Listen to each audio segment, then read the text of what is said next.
ভোর 3টে ঘুম থেকে উঠে আজকে গিয়েছিলাম জগন্নাথ দেবের দর্শনে। আজ হলো তোমার মঙ্গলবার। আজকে আমরা এখন পুরীতে। আজকে পুরীতে হলো আমার দ্বিতীয় দিন। আজকে দিনটা শুরু হয়েছে তখন অনেকটা ভোরে, রাতের মতোই অন্ধকার ছিল। ঘুম থেকে উঠে দেখলাম তখন 3টে। চান টান করে রেডি হয়ে একদম 4:30 চলে এলাম তোমার মন্দিরে। মহাপ্রভুর মন্দিরে পৌঁছে দেখি ভোরবেলা থেকেই কত ভিড়। সবার আগে একটাই ইচ্ছা ছিল আমার, ভগবানের যেন দর্শনটা আমি পাই। লাইন দিয়েছি বিশাল, মনের দিক থেকে একটা আলাদা শান্তি, একটা অনুভূতি ছিল খুব ভালো। অবশেষে দর্শন পেয়েছি। সত্যি বলছি, ভিড়ে খুব কষ্ট হয়েছে, কিন্তু সেই মুহূর্তে ভুলে গেছি যখনই আমি জগন্নাথ দেবকে দেখতে পেয়েছি। আর একটা কি জিনিস বলো তো, এখানে না টোটোগুলোর ভাড়া অনেকটা বেশি। হোটেল থেকে মন্দিরের দূরত্ব মাত্র 10 মিনিটেই, তাই ভাড়া নিচ্ছে প্রায় 300 টাকা। কি আর করা যাবে, নতুন জায়গায় সব কিছু মানিয়ে নিয়েই চলতে হয়, জানো তো। সকালে পুজো দিয়ে এসে মুখটা পরিষ্কার করলাম, করে খানিক্ষণ বসেছিলাম। রুমটা ওয়াশ করে দিয়ে গেল, এখন ওয়াশরুমটা পরিষ্কার করে দিচ্ছে। করে দিয়ে বেরিয়ে গেলে লুচিটা খাবো, খেয়ে দিয়ে এবার তাই করবো। এবারে যেন একটু রেস্ট নেবো, বিকালবেলা ঘুরতে যাবো। কোথায় যাই দেখি। আর এই পুজোটা ভালো দিয়েছি। পুজো বলতে তো পুজো নয়, তোমার মন্দিরটা খালি দর্শন হলো, কিন্তু ফোন তো নিয়ে যেতে দেবে না ওখানে, ফার্স্ট কথা। সেকেন্ড কথা হচ্ছে এত ভিড়। আমরা 1000 টাকা করে ওই ভিআইপি লাইনে ঢুকিনি, আমরা সিংহদুয়ার দিয়ে ঢুকেছি। ওখানে যে জল থাকে না, সিংহদুয়ার দিয়ে ঢোকার সময় জল থাকে, জলে পা ডুবিয়ে ভেতরে ঢুকতে, সেমভাবে ঢুকেছি।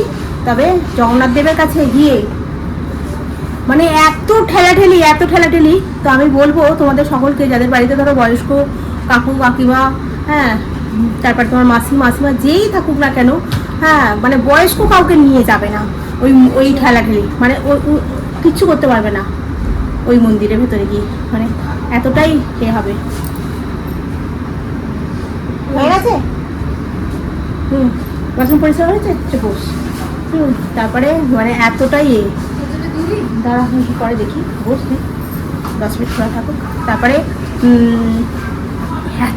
এত ভিড়, মানে আমরা না মানে চেপে যাচ্ছি, মানে কিরম ভিড়, মানে ঠেলে এগিয়ে যাওয়া যাচ্ছে না, এত ভিড়। তাও মানে ঠেলে গেছি একদম রেলিংয়ের সামনে দিয়ে, তাপ নিয়ে একদম জগন্নাথ দেব, বলরাম, সুভদ্রাকে একদম এরকম কাছ থেকে। উনি তো গর্ভ গিয়ে থাকেন মানে রেলিং থেকে অনেকটা দূরে, তবে কিন্তু একদম দেখতে পাওয়া গেছে, মানে একদম অনেক ভালোভাবে দেখতে পাওয়া গেছে। মানে খুব ইচ্ছা ছিল যে জগন্নাথ দেবকে যেন আমি দেখতে পাই। এবার 2012 সালে এসেছিলাম, তখন তো একটুখানি ছোটো মতো, তখন দেখতে পাইনি আমি। আজকে এবারে দেখতে পেয়ে মনটা মানে খুব খুশি। তো চলো এখন টিফিনটা খাই। তনু আবার স্নান টান করে পরিষ্কার হয়ে নিল, আমি আরেকটু পরে শ্যাম্পু করবো, মানে এক্ষুনি না, আগে খেয়ে নিই, তারপরে মাথা একটু শ্যাম্পু করে নেবো। মাথায় চুলগুলো না এই নোনা জলেতে না কিরম চটচটে। তাও আমি কিন্তু জলে নামিনি, ক্যামেরা নিয়ে গেছিলাম বলে পাড়েই দাঁড়িয়েছিলাম। এই যে এখন নিয়ে এসেছি তোমার ছোলার ডাল আর এই লুচি।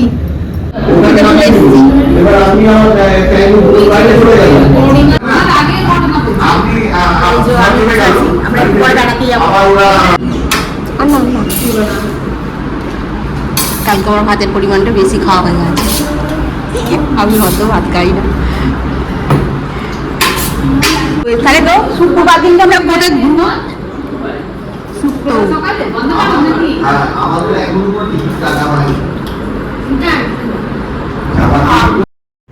কি বলতো, রান্নাটা এত সুন্দর করে না, প্রত্যেকটা জিনিস, মানে ধরো শুক্তো থেকে আরম্ভ করে মাছ বলো, নিরামিষের তরকারি বলো, যা কিছু মানে খুব সুন্দর রান্না হয়, এক্সিলেন্ট যাকে বলে। এই এখন খেতে বসেছি, কত রকমের আইটেম করেছে। এখন তোমার চিংড়ি মাছ দিয়েছে, লম্বা চিংড়ি মাছ, একদম গলদা চিংড়ি। তার সঙ্গে তোমার দিয়েছে পাতুরি, 1 পিস কোনা, যে যত পিস পারে নিয়ে খেতে পারবে, কিন্তু আমরা অত খেতে পারি না। আমি তাও 2টো পাতুরি খেয়েছি, 2টো চিংড়ি মাছ খেয়েছি, ঠিক আছে। আলু পোস্ত হয়েছে, মুগের ডাল হয়েছে, আলু ভাজা হয়েছে, খুব সুন্দর হয়েছে আইটেমগুলো। মানে প্রত্যেকটা দিনই খুব সুন্দর খাওয়ায়, মানে আর খাওয়াতে মানে টেস্টটাও খুব সুন্দর হয়। তবে আজকে রাত্রিবেলা মটন হওয়ার কথা আছে। তনু খাবে না, বুলু খাবে না, ভুচকি খাবে না, বুলুর ছেলে খাবে না, আমি খাবো আর সমীর খাবে, আর কেউ কিছু খাবে না এরা, কারণ ওরা আবার মটন নাকি ওদের ভালো লাগে না। আর তনু তো খাই না, বাদ দাও। আর আমি রাত্রিবেলা মটন খাবো। আর এই এখন 2 পিস পাতুরি দিয়ে বেশ জমিয়ে খাওয়া দাওয়া হলো দুপুরবেলাটা। রেডি করে যেটা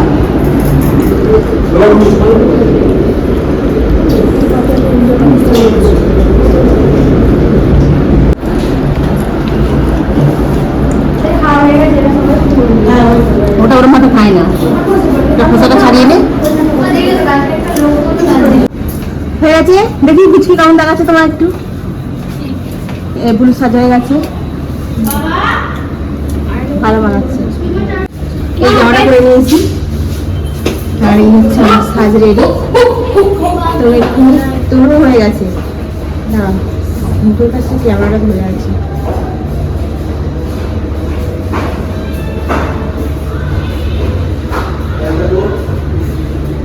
এইগুলো আমার সাজ রেডি হয়ে গেছে, কমপ্লিট। ঠিক আছে, এই যতক্ষণ গাড়ি থাকবে ততক্ষণই চলবে। দেখ কেমন লাগছে, ভালো লাগছে? কিন্তু অন্ধকার লাগছে। অন্ধকার ওটা ক্যামেরাতে লাগবে, ঠিক হয়ে যাবে। তনু কার গেটে চালিয়ে, এই যে তনু রেডি হয়ে গেছে। না না, তোর ফোন নিয়ে নেবি, তোমাকে অস করতে হবে। হ্যাঁ, তুই তো আমার ফোনটা দিয়ে ছবি তুলবি। আমি তো পারফিউমটা লাগিয়েছি বলি। হ্যাঁ লাগালি তো, পারফিউমের ভয়েস উঠে চলে আয়। কে বলছিল তুমি নাকি আয়না দেয়নি? এই হচ্ছে গাড়ি।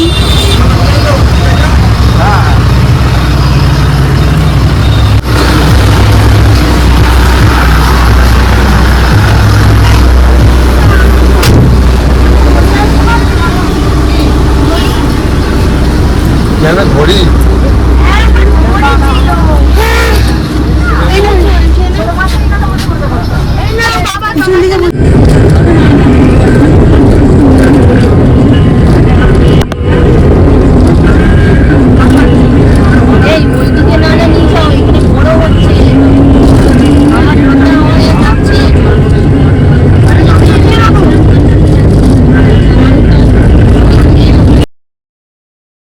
আমরা এখন প্রথমে এলাম সেন্ট আর্ট পার্টে। এটা একটা মিউজিয়াম, এখানে বালি দিয়ে মূর্তি বানানো হয়, একদম বাস্তবের মতো লাগে।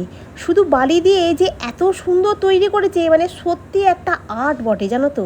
দেখলে মনে হয় যে এটা মনে হয় ভেঙে যাবে না কি, কিন্তু তবু দেখো এত সুন্দরভাবে দাঁড়িয়ে আছে।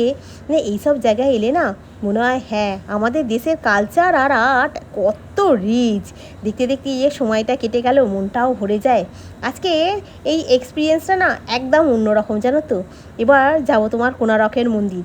বালির মূর্তিগুলো দুটোই মানে ভালো লাগছিল। কোণারকের মন্দিরে আমি আগে গেছি, আর এইটা প্রথম দেখলাম, জানো তো। সকালবেলা ঘুম থেকে উঠে জগন্নাথ দেবকে পুজো দেওয়া, জগন্নাথ দেবকে চোখের সামনে থেকে দেখা, মনের ইচ্ছা পূর্ণ করা, মানে এইটা আজকের দিনটা পুরো টোটালি মানে অসাধারণ কেটেছে, জানো তো। তবে আজকে মঙ্গলবার ছিল, জানো তো। আজকে কিন্তু আমি নিরামিষ খাইনি, কারণ এখানে নিরামিষের ব্যবস্থা সেরকমভাবে কিছু ছিল না। আর সবাই বললো বাইরে বেরিয়ে খেলে কোনো অসুবিধা নেই, সেই জন্য আজকে নিরামিষটা খাইনি। সকাল থেকেই মাছ ভাত খেয়ে আছি আজকে। এটাই একটু মনটার মধ্যে একটু খুঁতখুত করছে। আর একটা জিনিস কী বলো তো, তোমাদেরকে ভিডিও পোস্ট করতে পারছি না, কারণ আমাদের এখানে না একদম নেট চলছে না গো, খুব খারাপ নেট। মানে যে একটা ফটো দিয়ে আমি বলবো সেটাও হচ্ছে না। আর ফেসবুকে কী বলতো, ছোটো ছোটো ভিডিও তো, ওটা বাইরে বেরোলে 1 সেকেন্ডের মধ্যে পোস্ট হয়ে যাচ্ছে, কিন্তু বড় ভিডিও যাচ্ছে না। কি নেই বলো তো এখানে, কিংকং গডজিলা থেকে আরম্ভ করে, তাজমহল থেকে আরম্ভ করে, তারপরে তোমরা ছোটোবেলায় সেই দেখতাম না মুগলি, সেই মুগলিটা পর্যন্ত এখানে রয়েছে, জানো তো। মানে অসাধারণ। তার সাথে লাস্টে দেখলাম জগন্নাথ দেবের একটা খুব সুন্দর বালি দিয়ে তৈরি করেছে। সেখানে তো তনু দাঁড়িয়ে দাঁড়িয়ে কত ছবি যে তুললো, কী বলবো। পিরামিড থেকে আরম্ভ করে কি নেই, পুরো মিউজিয়ামটাকে আমরা ঘুরিয়ে ঘুরে দেখলাম। অনেক ছবিও তুলেছি, অনেক ছবিও পোস্ট করব আস্তে আস্তে। ছবিগুলো এখন পোস্ট করতে পারছি না, ওগুলো সব বাড়িতে গিয়ে পোস্ট করব। যতটা সম্ভব চেষ্টা করছি ভিডিও পোস্ট করা, সমুদ্রের ধারে গিয়ে বসে। আজকে সকালবেলা ভিডিও পোস্ট করেছি, মানে রবিবারের ভিডিওটা, মানে যেদিনকে আমরা প্রথম যাই সেদিনকের ভিডিওটা আজকে পোস্ট করেছি, জানো তো। এই ভিডিওটা তোমাদের কাছে এখন কবে যাবে আমি জানি না, তবুও তোমাদেরকে বললাম যে কীভাবে আমি ভিডিওটা পোস্ট করছি। তো যাই হোক, এইখান থেকে আমরা আবার বাসে করে চলে যাব তোমার কোণারকের মন্দিরে। কোণারকের মন্দিরে এর আগে আমি গেছিলাম অনেকবার বলতে একবারই গেছিলাম, কিন্তু এবারে আবার গেছি। কিন্তু কোণারকের মন্দিরে কোনো রকম পরিবর্তন হয়নি, জানো। তবে বাইরেটা প্রচণ্ড গরম, আমাদের ওখানে যা গরম এখানে তার থেকে অনেক বেশি গরম লাগছে, জানো তো। এসি বাস, কিন্তু বাসে আছি বলে মনে হচ্ছে না, মানে এত মানে ঘাম দিচ্ছি, জানো। তো যাই হোক, এবার আবার বাসে উঠে পড়েছি, এখন যাচ্ছি আমরা কোনারকের সূর্য মন্দির।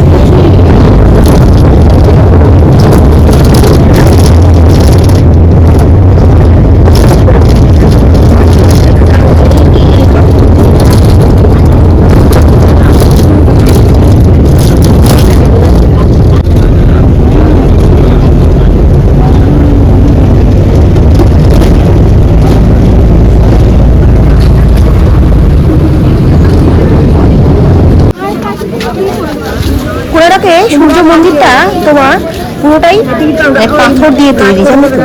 এত সুন্দর কারুকার্য দেখে সত্যি অবাক হয়ে যেতে হয়। প্রতিটা মূর্তির মধ্যে এক একটা গল্প লুকিয়ে আছে। ভাবতে অবাক লাগে যে আগেকার দিনে কত কিভাবে এত নিখুঁত করে কাজ করেছে, জানো তো? যাই হোক, খুব ভালো লাগছে এখানে এসে। আমরা সবাই আছি, আর পুরো বুড়িদের ওখানকার যারা সব আছে তারাও অনেকেই এসেছে এখানে। আর এখানে অনলাইনে অফলাইনে টিকিটের ব্যবস্থা আছে। তো চলো পুরো মন্দিরটা কোনারকের পুরো জায়গাটা একটু ঘুরে দেখা যাক। এটা হচ্ছে কোনারকের মন্দির। আর চলো ভিজিট করে দেখা পুরো কোনারকের মন্দিরটা কিরকম।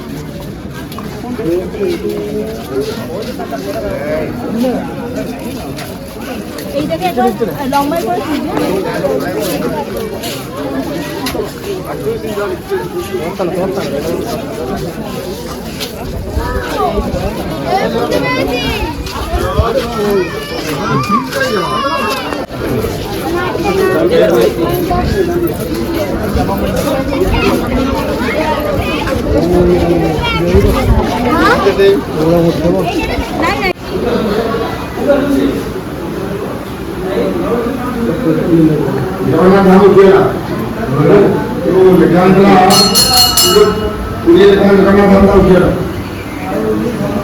নবগ্রহের মন্দির।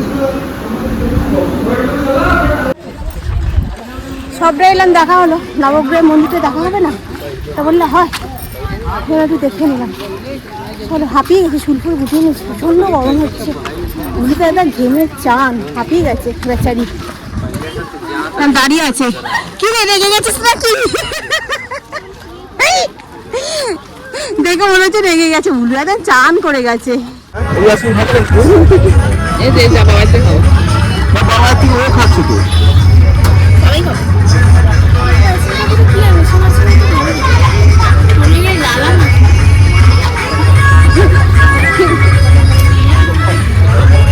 এখানে কি মাখাবি? কোনো কাজ বিক্রি হচ্ছে না, ভালো না তেতো, কত কাজ বিক্রি হচ্ছে তেতো।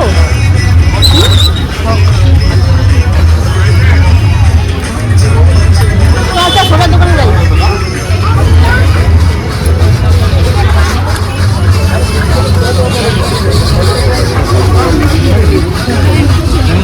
হ্যাঁ, সব দিয়ে দাও, সব দিয়ে দাও, লেবু আমি টেস্ট করি, তারপর তোমাদের আইসক্রিম খাচ্ছি।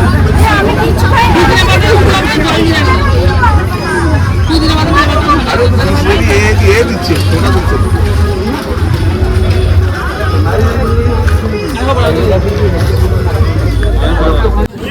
চামচ দেবে, এ দেবে না, স্ট্র দেবে না,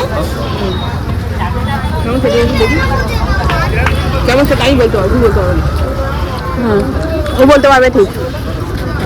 কেমন হয়েছে? ভালো হয়েছে তো? আর খেয়ে নিস না। কি গো, আমাদেরকে বানিয়ে দাও। আমি খাবার খেলে আমার জন্য তো 5টা।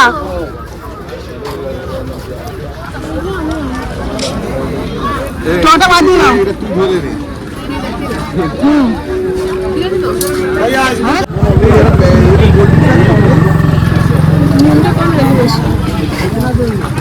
ভালো লাগে। ও এটা খেয়ে গেলাম, খেয়ে দিয়ে যাবো। ওকে বললে নিয়ে আসবো দাঁড়িয়ে।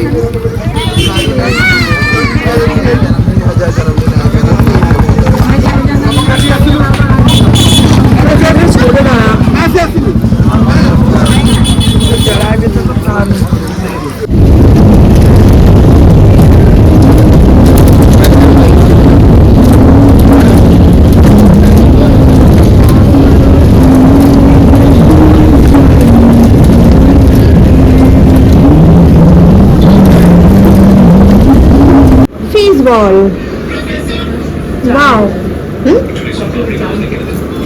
আর ফিশ বল পাতুরি দিয়ে রাইস আমি মাংস খাবো তনু খাবে না হুম আমি কখন বললাম তুমি তো বলে যাবে না একবারে বলিনি তো কখন আসলে তুমি দেরি করে যাবো তো চলো না চলে যাও হুম চলো এই মন করে হ্যাঁ সাস তো লাগে হ্যাঁ যাবে না কেন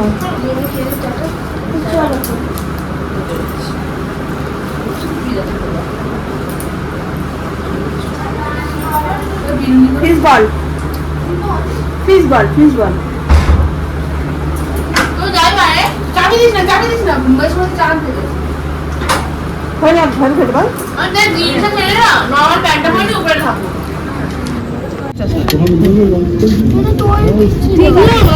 ঠিক আছে আমি অল্প হাতটা এখানে থাকতে পারে খাবার খালে মাটি হাত রেখে খেতে হয় টেবিলে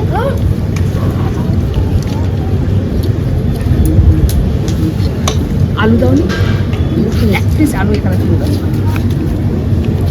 কেন কি খাবি আমরা ভাত আর ভাত ভাত আর ভাত শুধু ভাত শুধু